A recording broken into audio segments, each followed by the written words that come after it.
ओं नमः भगवते वासुदेवाय। नमस्कार बंधुगण आपण मानक मो यूट्यूब चैनल को स्वागत। कुंभ राशि व्यक्ति यदि जीवन में सफलता हवा को चाहते सफलता प्रतिविधि तो निश्चित चाहते किंतु आपणकर कथाटा टिके अलग अटे किंतु आपण को गोटे चर्चा करवा कुंभ राशि विषय एबे आपणक जीवन में सफलता हवा को चाहते तो कौन करेंगे आपण क्यों प्रति सावधान रहिबे आपणकर दुर्बलता अटे कौन सब विशेष अटे आपण को सबकि भिडियो माध्यम जन भिडियोटी कहवा आगर आपण मानू चंदा राशि आधारित अटे कारण कुंभ राशि व्यक्ति सबुठारु अलग विशेष होता कुंभ राशि विशेष होता है। कुंभ राशि व्यक्ति माने विशेष मान बहुत किसी कहीचु आशा करुच्ची कि आपणकर सबकि पसंद आसीथिबो किंतु भिडियोटी जदि आपण मानक भल लागिबो निश्चित भिडियोटी को लाइक करंतु। जदि आमे कहबा बहुत किसी अधिक ऑलरेडी वीडियो अपलोड आमे करि सारिचु किछि भिडियो आपण देखिथिबे जो दर्शक एबे आम सहित जोड़ित रहिचंती तो दुईटी कथा जानिबार अधिकार रही किंतु कुंभ राशि व्यक्ति मानकर शनिदेव मालिक अटंती एमानक जीवन में सबुठारु कंट्रोल होता है शनिदेव हाथ ही रही है शनिदेव कंट्रोल नियंत्रण ही रही था अर्थात शनिदेव कृपा पर कुंभ राशि जीवन निर्भर करें बुद्धिमान होती एवं जानिबा शनिदेव जेहेतु राशि अटंती शनिदेवंकर एमानकर राशि उपरे बहुत कंट्रोल रही है एमाने बहुत कर्म क्षेत्र में अटंती केबे केबे दुर्बलता रही जहाँकि आपण मानक आग को बढ़ा को दे नाही सेही जिनिस उपरे किछि आधारित कहवाक जाउछि किछि स्वभाव थांती अलसुआपण थांती अवहेला एवं खामखाली स्वभाव अलस्य कारणरू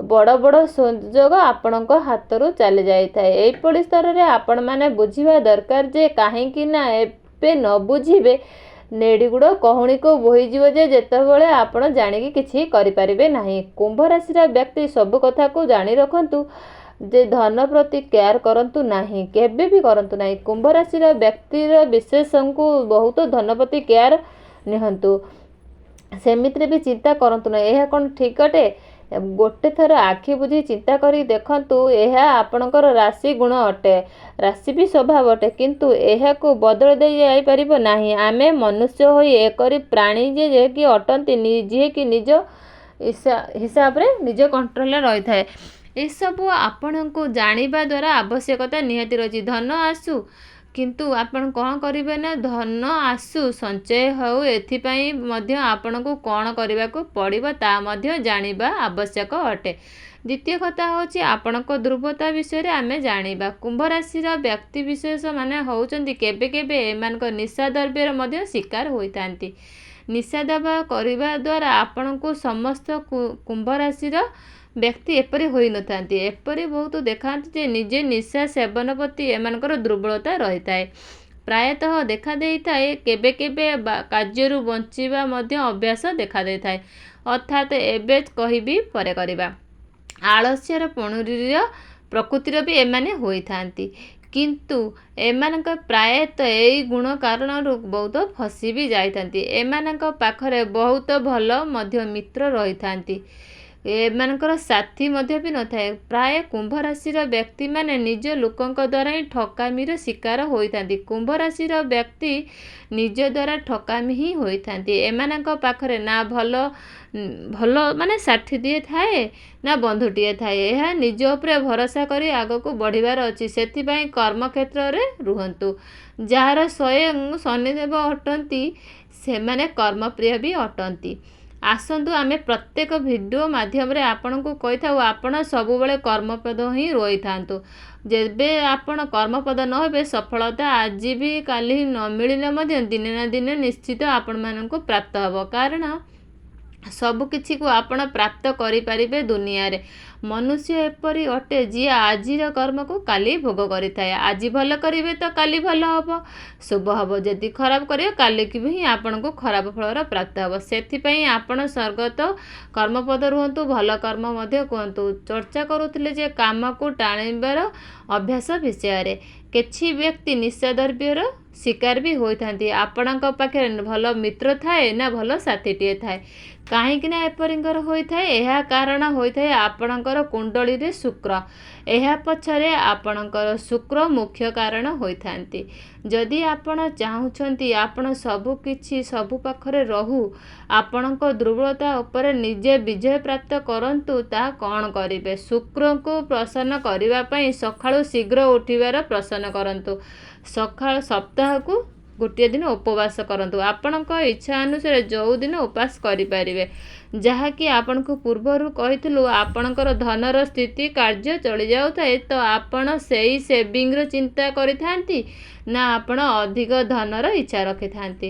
ଧନ ଆପଣଙ୍କୁ କମାନ୍ତୁ, କିନ୍ତୁ ଅଧିକ ଧନ ଆସୁ, ଅଧିକ ସଞ୍ଚୟ ହେଉ। ଏଥିପାଇଁ ଆପଣ କ'ଣ କରିବେ? ବୃହସ୍ପତିଙ୍କୁ ଅନେଇବାକୁ ପଡ଼ିବ। ବୃହସ୍ପତିଙ୍କ ଉପରେ ବିଜୟ ପ୍ରାପ୍ତ କରିବା ପାଇଁ ଶୁକ୍ରଙ୍କୁ ପ୍ରସନ୍ନ କରିବାର ଅଛି। ଧନର ସମସ୍ୟା ଆପଣମାନଙ୍କୁ ଦେବଗୁରୁ ବୃହସ୍ପତିକୁ ମଧ୍ୟ ମନାଇବେ। କ'ଣ କରିବେ ନା ସକାଳୁ ଶୀଘ୍ର ଉଠି ଆପଣ ସ୍ନାନ ପରେ ନିଜର ମଥାରେ କେଶରର ତିଳକ ଧାରଣ କରନ୍ତୁ। କିପରି ଲଗାଇବେ? ଛୋଟିଏ ପତ୍ରଟିଏ ନିଅନ୍ତୁ, ଗୋଟିଏ ଛିଟିକି କେଶର ନିଅନ୍ତୁ, ଗଙ୍ଗା ଜଳ ନିଅନ୍ତୁ। ସଫା ଜଳରୁ 2ରୁ 3 ଟୋପା ପକାଇ ସେଥିରେ କେଶରରେ ଗୋଳେଇକି ତାକୁ ମଥାରେ ଲଗାନ୍ତୁ। ଡାହାଣ ହାତରେ ରିଙ୍ଗ ଫିଙ୍ଗର ଅର୍ଥାତ୍ ଆପଣଙ୍କ ଅନାମିକା ଆଙ୍ଗୁଠିରେ ନିଜର ମଥାର ତିଳକ ଧାରଣ କରନ୍ତୁ। ଆପଣଙ୍କୁ ସମୁଦାୟ କେଶର ନେବାର ନାହିଁ, କାହିଁକି ନା ନକାରାତ୍ମକ ଶକ୍ତି ପାଇଁ ଆପଣ ଟିକେ ମଥାରେ ନେଇକି ଲଗାଇ ପାରିବେ। ଯାହା ବି ବଳିଯାଇଛି ଆପଣ ତାହାକୁ ରଖିଦିଅନ୍ତୁ। ପରଦିନ ପୁଣି ଥର ଶୁଖିଯାଇଥାଏ, ତା ଦେହରେ ପୁଣି 3-4 ଟୋପା ପାଣି ପକାଇ ପୁଣି ଥରେ ମୁଣ୍ଡରେ ଲଗାଇ ପାରିବେ। ଏହାକୁ ପ୍ରତ୍ୟେକ ଦିନ କରନ୍ତୁ। ଏହି ଉପାୟଟିକୁ ନିହାତି କରନ୍ତୁ। ଦେଖିବେ ଆପଣଙ୍କ ଜୀବନରେ ମହା ପରିବର୍ତ୍ତନ ଆସିଯିବ। ଯାହା ଚାହିଁବେ ଆପଣ ସେସବୁ ହାସଲ କରିବେ। ନିଜେ ଆପଣ ପରୀକ୍ଷା କରିକି ଦେଖନ୍ତୁ। 2ରୁ 3 ମାସ ଭିତରେ ରେଜଲ୍ଟ ଆପଣ ଜାଣିପାରେ। ଏହାକୁ ଆପଣ ବନ୍ଦ କରିବେ ନାହିଁ। ଲାଇଫ୍ ପାଇଁ ମଧ୍ୟ ଏହାକୁ ସବୁଦିନ ପାଇଁ କରନ୍ତୁ। କୁମ୍ଭ ରାଶିର ବ୍ୟକ୍ତିବିଶେଷମାନେ ବହୁତ ପ୍ରଭାବ ପକାଇଥାଏ। ଯଦି ସମ୍ଭବ ବୃହସ୍ପତି ଦିନ ହଳଦିଆ ଦାନ କରି ଆପଣ କଦଳୀ, ବୁଟ, ଡାଲି, ହଳଦିଆ ବସ୍ତ୍ର ମଧ୍ୟ ଆପଣ ପରିଧାନ କରିପାରିବେ। କାହାକୁ ମଧ୍ୟ ବି ଦାନ କରିପାରିବେ। ତାକୁ ଯଦି କୌଣସି ପାଖରେ ମନ୍ଦିର ଅଛି, ନିଜ ସାମର୍ଥ୍ୟ ଅନୁସାରେ କିଛି ସପ୍ତାହ ଏପରି କରନ୍ତୁ। ଆପଣଙ୍କୁ ଶୀଘ୍ର ହିଁ ଶୁଭ ରେଜଲ୍ଟ ନିଶ୍ଚିତ ମିଳିବ। ବୃହସ୍ପତିବାର, ଗୁରୁବାର ଏପରି ବି କରିପାରିବେ।